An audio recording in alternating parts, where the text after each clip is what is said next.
Hello class. तो आज हम लोग पढ़ेंगे रोल ऑफ जनरल एक्सरसाइज, यानी सामान्य व्यायाम की भूमिका। जनरल एक्सरसाइज क्या है? तो exercising regularly every day is possible if the single most important thing you can do for your health. नियमित रूप से व्यायाम करना अगर हो सके तो हर दिन आपकी सेहत के लिए सबसे ज़रूरी चीज़ है। नियमित रूप से व्यायाम करना, प्रतिदिन अभ्यास करना, यह आपकी हमारी सभी की सेहत के लिए बहुत महत्वपूर्ण, बहुत ही ज़रूरी है। In the short term exercise helps to control appetite, boost mood and improve sleep. कम समय में व्यायाम भूख को कंट्रोल करने, मूड को बेहतर बनाने और नींद में सुधार करने में मदद करती है। नींद में सुधार करने में मदद करती है। In the long term it reduce the risk of heart disease, stroke, diabetes, dementia, depression and many cancers. लंबे समय में यह दिल की बीमारी, स्ट्रोक, डायबिटीज, डिमेंशिया, डिप्रेशन और भी कई तरह के समस्याएं, कैंसर जैसे जोखिम को भी कम करती है। तो चाहे शॉर्ट टर्म आप एक्सरसाइज करें या लॉन्ग टर्म, चाहे कम समय में आप एक्सरसाइज करें या ज़्यादा समय दें आप एक्सरसाइज के लिए, व्यायाम के लिए, यह आपको हर मामले में सकारात्मक प्रभाव ही देता है। तो इसलिए अभ्यास, एक्सरसाइज, व्यायाम बहुत ज़रूरी है। Why is exercise so important for senior? बुजुर्गों के लिए एक्सरसाइज क्यों ज़रूरी है? Whether you were once much more physically active और have never been one to exercise regularly, now is a great time to start an exercise and fitness regimen. चाहे आप पहले बहुत ज़्यादा शारीरिक रूप से सक्रिय रहे हों या कभी नियमित रूप से व्यायाम किया हो या ना किया हो, अब व्यायाम और फिटनेस रूटीन शुरू करने का बहुत अच्छा समय है।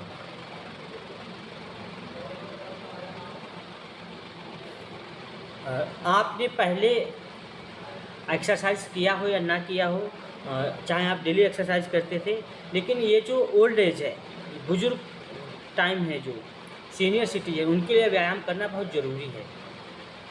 Getting and staying in shape is just as important for seniors as it is for younger people. Fit रहना और शेप में रहना बुजुर्गों के लिए उतना ही ज़रूरी है जितना कि युवा लोगों के लिए। यानी जितना व्यायाम, एक्सरसाइज युवाओं को ज़रूरी है, उतना बुजुर्गों के लिए भी ज़रूरी है। Why exercise important for older people? बुजुर्गों के लिए क्यों ज़रूरी है व्यायाम? Getting your heart rate up, the challenging your muscles benefits virtually every system in your body and improve your physical and mental health in merit way. दिल की धड़कन बढ़ना, मांसपेशियों को चुनौती देना आपके शरीर के लगभग हर सिस्टम को फ़ायदा पहुंचाता है। यानी जब आप एक्सरसाइज करते हैं तो आपकी हार्ट बीट बढ़ती है, मसल्स को पेन होता है, तो ये स्वास्थ्य के लिए बेहतर होता है। ये स्वास्थ्य को फ़ायदा पहुंचाता है, शरीर को फ़ायदा पहुंचाता है और कई तरह से आपकी शारीरिक और मानसिक सेहत में सुधार करता है। शरीर में और मानसिक रूप से सुधार करता है। Physically activity helps maintain a healthy blood pressure, keeps a harmful plague from building up in your arteries, reduces inflammation, improve blood sugar level, strengthens bones and helps step of depression.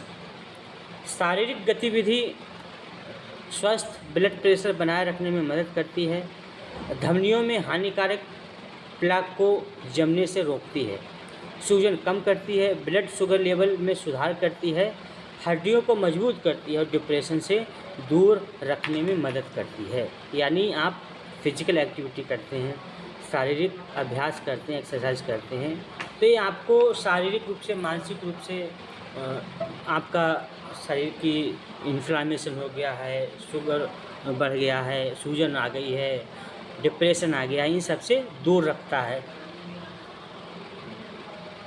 व्यायाम आपको इन सब से दूर रखता है।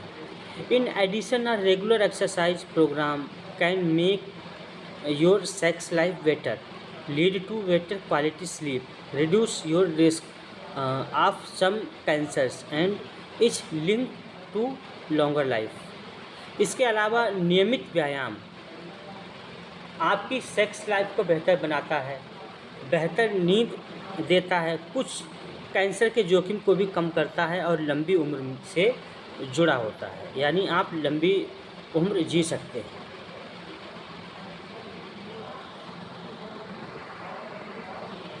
Many older adults he instead to get moving because they are unfamiliar with the types of exercise and fitness that are effective and safe and are not sure how much exercise they need to do। कई बुजुर्ग लोग हिलने डुलने या व्यायाम करने में हिचकते हैं क्योंकि उन्हें असरदार और सुरक्षित व्यायाम और फिटनेस के तरीके के बारे में नहीं पता है और उन्हें यह भी नहीं पता होता है कि उन्हें कितना व्यायाम करना चाहिए।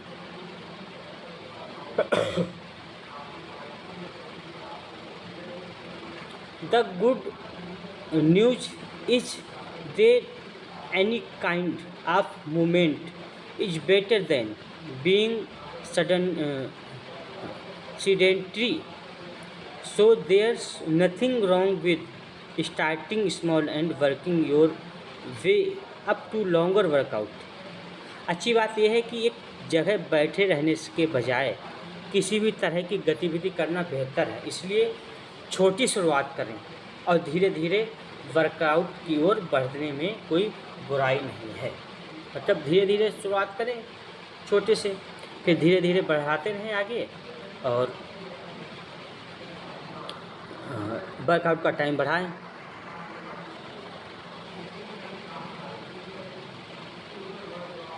Your goal should be no less than 150 minutes of moderate intensity activity per week, but if you can not start at that level, work up to it and then past it। आपका लक्ष्य हर हफ्ते कम से कम 150 minute की मध्यम तीव्रता वाली गतिविधि होनी चाहिए। यानी मॉडरेट, मिडिल और थोड़ा और तेज़ गतिविधि करिए। लगभग हफ्ते में 150 मिनट तक कम से कम करना ही करना चाहिए। लेकिन अगर आप उस स्तर से शुरुआत नहीं कर सकते हैं तो धीरे धीरे कम स्तर पे, यानी पहले दिन बहुत कम एक्सरसाइज पे धीरे धीरे बढ़ाते जाइए।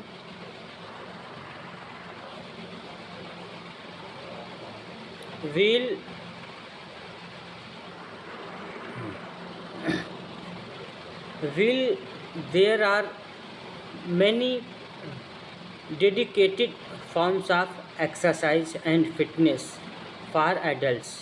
You also want to stay physically active throughout the day by taking the stairs, doing yard work, hard work and playing with your grandkids।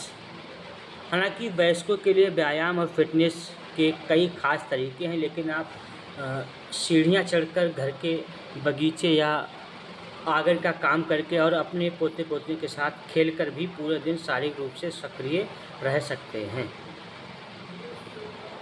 तो सीढ़ी चढ़ना उतरना है, बच्चों के साथ खेलना है, गार्डन में काम करना है, पोते पोतियों के साथ खेलना है, इनमें सक्रिय रूप रहकर भी आप एक्सरसाइज कर सकते हैं।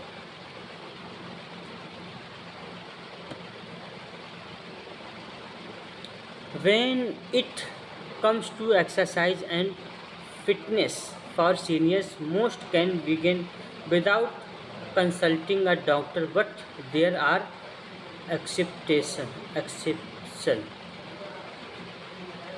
एक्सेप्शन।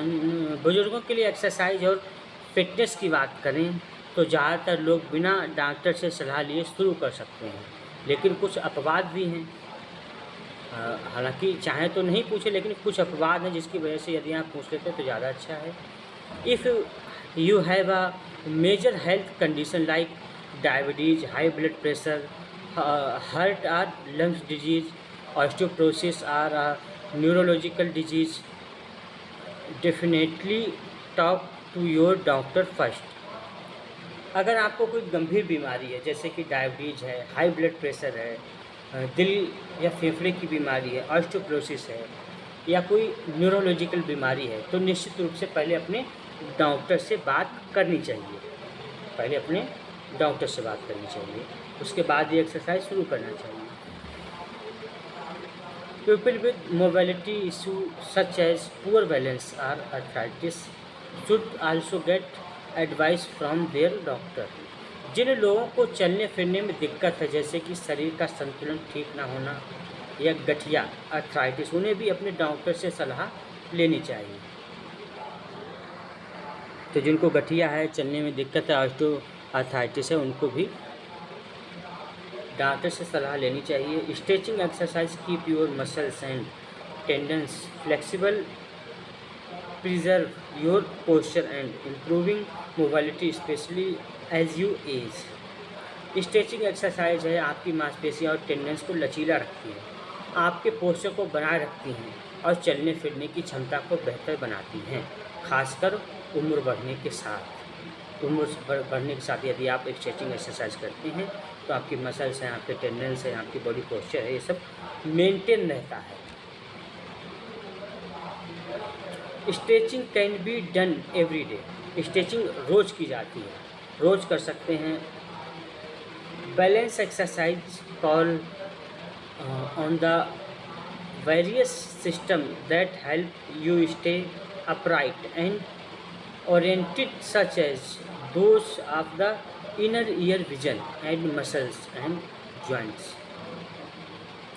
एक्सरसाइज, बैलेंस एक्सरसाइज उन अलग अलग सिस्टम का इस्तेमाल करती हैं जो आपको सीधा और सही स्थिति में रहने में मदद करते हैं, जैसे कि कान के अंदर का हिस्सा, नज़र और मांसपेशियाँ, जोड़ मांसपेशियाँ हैं, जॉइंट हैं।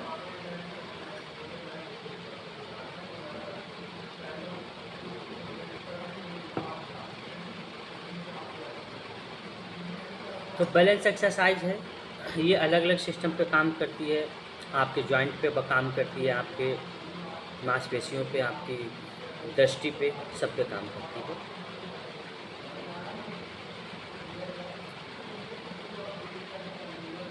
Tai Chi and yoga are great forms of balance exercise that can help you avoid falls and stay independent well into your senior years. ताई ची और योग बैलेंस एक्सरसाइज के बेहतरीन तरीके हैं जो आपको गिरने से बचाने और बुढ़ापे में भी आत्मनिर्भर रखने में मदद करते हैं। बुढ़ापे में भी आपको आत्मनिर्भर बना सकते हैं योग, यानी आपको किसी की सहारा नहीं लेना पड़ेगा, आप अपने आप से सारी चीज़ें अच्छे से कर पाएंगे। How much exercise do I need, मुझे कितनी एक्सरसाइज की ज़रूरत है, मैं कितनी एक्सरसाइज करूं, तो इसके लिए पता होना चाहिए। How much exercise you should be getting depends on several factors including your current level of fitness, your fitness goal, the type of exercise you are planning to do and whether you have deficits in such areas as strength, flexible or balance. आपको कितनी exercise करनी चाहिए, यह कई बातों पर निर्भर करता है। जैसे कि आपकी फ़िटनेस का मौजूदा स्तर है, आपके फ़िटनेस का गोल क्या है, आप किस तरह की एक्सरसाइज करने की योजना बना रहे हैं, और क्या आप में ताकत, लचीलापन या संतुलन जैसी चीज़ों की कमी है। तो अगर इन चीज़ों की कमी है, ताकत की कमी है, फ्लेक्सिबिलिटी की कमी है, संतुलन की कमी है, तब आप उस तरह से फ़िटनेस करिए, आपको उस तरह से एक्सरसाइज की ज़रूरत है। यदि ये चीज़ें आपकी मेंटेन हैं तो आपको और तरह की एक्सरसाइज की ज़रूरत है। तो अपनी ज़रूरत के हिसाब से सबको अलग अलग, शरीर के हिसाब से अलग अलग ज़रूरत है। As a general rule 150 minute of moderate intensity aerobic activity और 75 minutes or vigorous exercise is recommended as a weekly minimum. आमतौर पर हफ्ते में कम से कम 150 मिनट की मध्यम तीव्रता वाली एरोबिक गतिविधि या 75 मिनट की जोरदार एक्सरसाइज करने की सलाह दी जाती है। As you become more fit you will want to exceed that in order to reap maximum benefit. जैसे जैसे आप ज़्यादा फिट होते जाएंगे, आप ज़्यादा फ़ायदा पाने के लिए इससे ज़्यादा एक्सरसाइज करना चाहेंगे। तो जैसे जैसे फिट होते जाएंगे आपको ये लगेगा कि और फ़ायदा हो तो आप और एक्सरसाइज करेंगे। Our natural way of splitting up the 150 minutes might be to do a 30 minutes session 5 times per week, or you can break it up and do 2 15-minute session during a single day। 150 minute को बांटने का एक आसान तरीका ये हो सकता है कि आप हफ्ते में 5 बार 30-30 मिनट का सेशन करें, या आप इसे बांटकर एक ही दिन में 2 बार 15-15 मिनट का सेशन भी कर सकते हैं। तो पर डे 30 मिनट की एक्सरसाइज, तो सप्ते में लगभग 150 मिनट करें।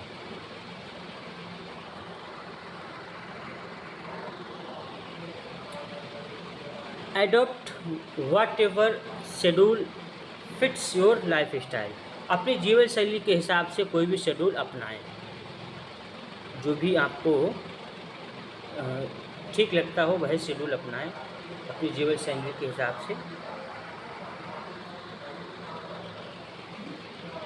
For strength exercise aim to work all your major muscles groups 2 to 3 times each week, leaving 48 hours between each workout for recovery।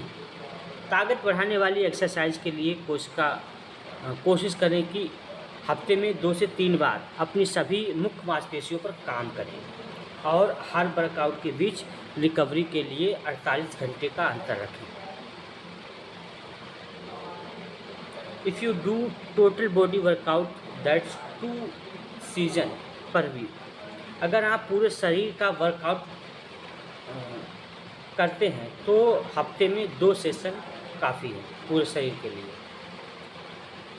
If you choose to split your workout to target a specific muscles group, for example leg day, that will require more frequent workouts. अगर आप किसी खास मांसपेशी समूह जैसे leg day पर ध्यान देने के लिए अपने वर्कआउट को बांटते हैं तो आपको ज़्यादा बार वर्कआउट करना होगा। तो जैसे अलग अलग डे पर अलग अलग एक्सरसाइज करना चाहते हैं तो उस हिसाब से आपको काम करना पड़ेगा। Just make sure you are living 48 hours of rest before your rework of major muscles. बस यही पक्का करें कि किसी मुख्य मांसपेशी पर दोबारा काम करने से पहले आप 48 घंटे का आराम ज़रूर लें।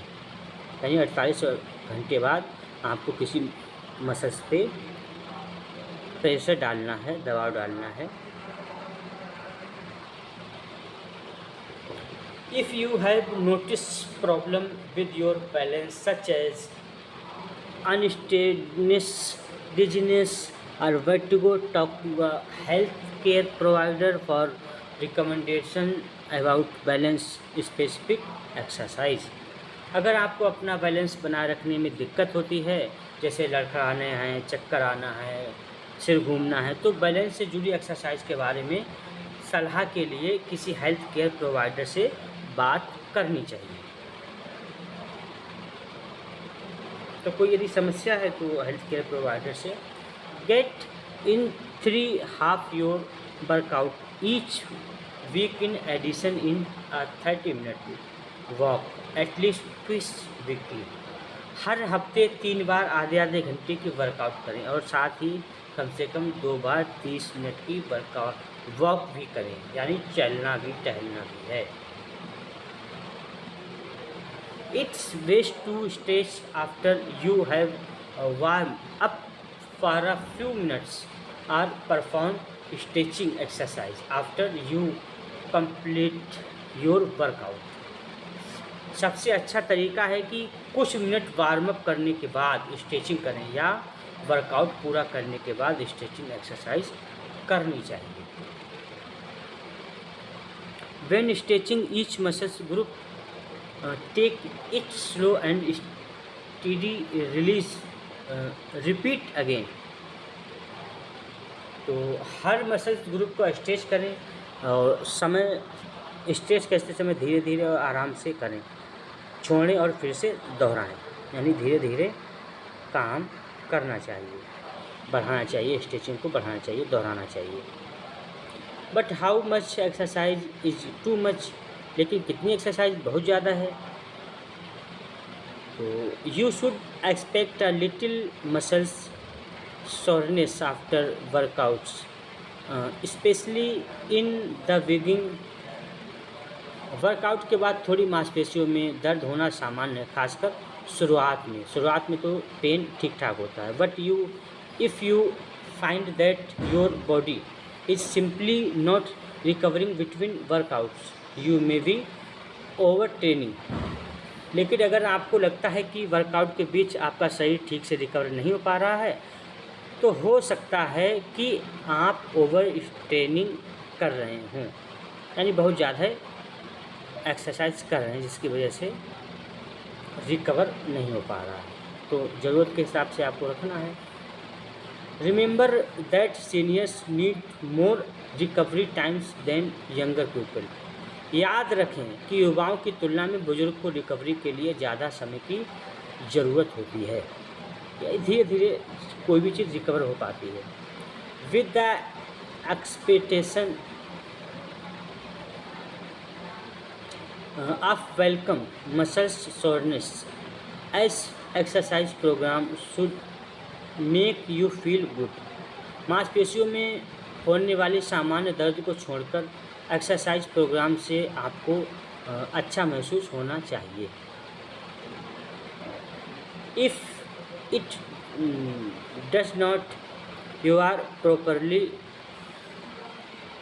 Probably overdoing it. अगर ऐसा नहीं होता है तो शायद आप ज़रूरत से ज़्यादा कर रहे हैं, यानी ज़रूरत से ज़्यादा एक्सरसाइज कर रहे हैं। That does not mean you should quit, only that you should dial back the intensity or frequency of your workouts until you hit the sweet spot in which you have tired out your body but then recovery enough to take your next season without enthusiasm।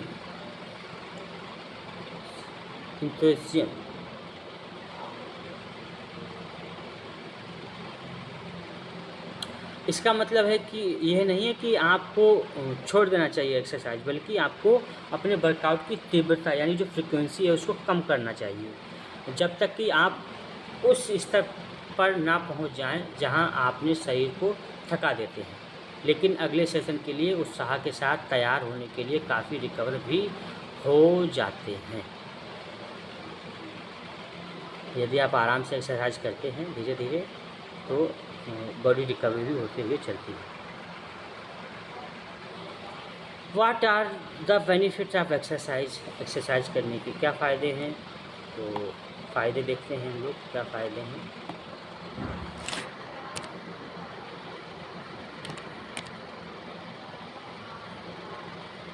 A smartly designed exercise program will benefit your body and mind in immeasurable way. सही तरीके से बनाया गया exercise programme आपके शरीर और दिमाग को कई तरह से फ़ायदा पहुंचाता है। The benefits of exercise on mental health are well documented. Mental health पर एक्सरसाइज के फ़ायदे के बारे में काफ़ी जानकारी मौजूद है।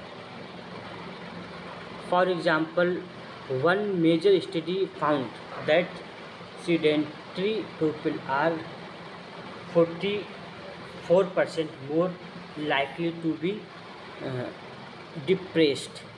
उदाहरण के लिए एक बड़ी स्टडी में पाया गया है जो लोग ज़्यादातर बैठे रहते हैं उनमें डिप्रेशन होने की संभावना 44% ज़्यादा होती है।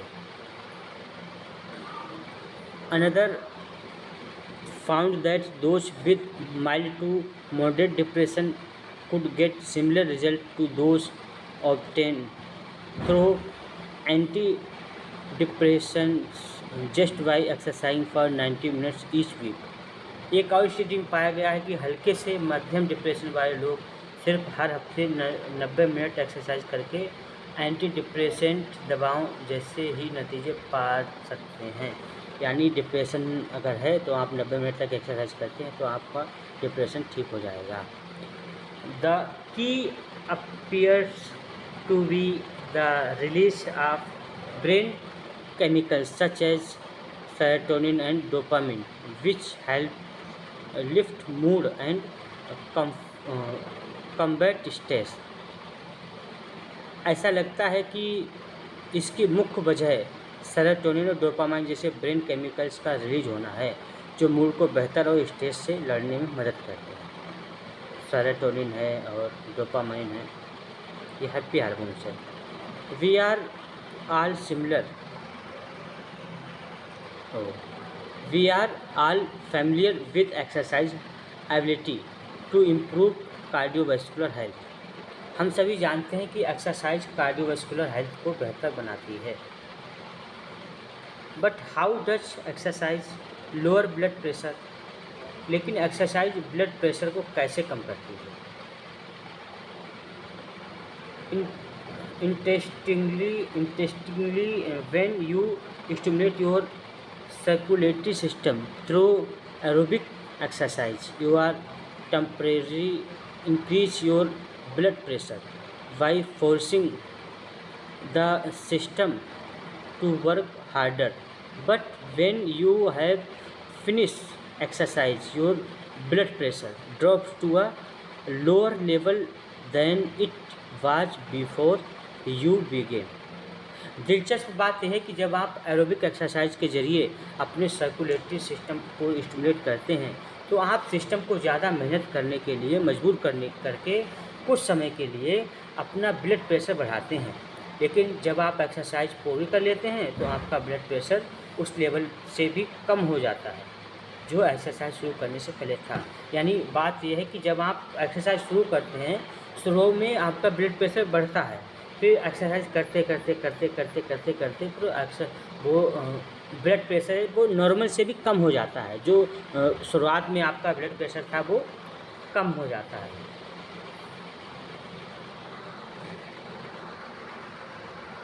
Many people think of exercise as an integral part of weight loss and although diet is also extremely important they are not wrong। बहुत से लोग एक्सरसाइज को वज़न घटाने का एक ज़रूरी हिस्सा मानते हैं और हालांकि डाइट भी बहुत ज़रूरी है, फिर भी वो गलत नहीं है, सही है कि एक्सरसाइज से वज़न कम होता है। But what exercise Burns the most calorie. लेकिन किस एक्सरसाइज से सबसे ज़्यादा कैलोरी बर्न होती है। तो generally aerobic exercise cardio are great for expending calories and reducing fat. आमतौर पर एरोबिक एक्सरसाइज कार्डियो एक्सरसाइज जो है कैलोरी बर्न और फैट कम करने के लिए बहुत अच्छी होती है। But don't overlook the effectiveness of strength training, which optimize your body's ratio of lean muscles to fat. It's also the best exercise for bone strength. लेकिन स्ट्रेंथ ट्रेनिंग की असरदारता को नज़रअंदाज ना करें, जो आपके शरीर में लीन मसल्स और फैट के अनुपात को बेहतर बनाती है। ये हड्डियों को मजबूती के लिए भी बहुत अच्छी एक्सरसाइज है। ठीक है, तो ये आज की क्लास आपकी कंप्लीट होती है। एक छोटी सी सूचना है, यदि किसी ने BMS, BHMS, BOMS, BNYS किया है और वो लीगल वे में प्राइमरी स्टेज पे एलोपैथिक का प्रैक्टिस करना चाहते हैं, तो उनके लिए लीगल गवर्नमेंट कोर्स है, CCH कोर्स है, जो कि 1 साल का है, जिसकी फ़ीस जो है वो 25,000 रुपये है। वो हमारे इंस्टीट्यूशन में होता है, तो आप यहाँ से कर सकते हैं। ठीक है, तो आज की क्लास को यहीं पे कंप्लीट करते हैं।